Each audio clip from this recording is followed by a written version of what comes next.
आंतरराष्ट्रीय स्तरावर काम केलेली व्यक्ती महाराष्ट्रात परत येते आणि एक पर्यावरणपूरक कीटक नियंत्रण सेवा यशस्वी करते. गरजेतून व्यवसायाची निर्मिती. बरोबर. ही कंपनी आता 10 वर्षांपेक्षा जास्त जुनी आहे, सरकार मान्य पण आहे.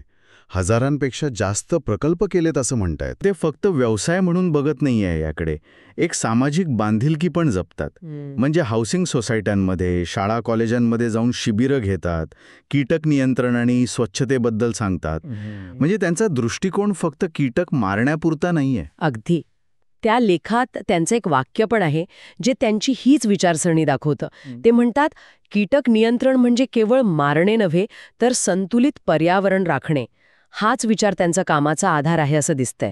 आणि अश्विन कुमार देसाईंचं अजून एक वाक्य आहे त्या लेखात, की उद्योग म्हणजे केवळ नफा नाही तर समाजातील गरजांची जाणीव ठेवून दिलेलं योगदान असावं लागतं. हे त्यांच्या कामातून खरंच दिसतं असं वाटतं मला. निश्चितच ती दृष्टी आहे, एक व्यावसायिक चिकाटी आहे आणि त्याला सामाजिक भानाची जोड आहे.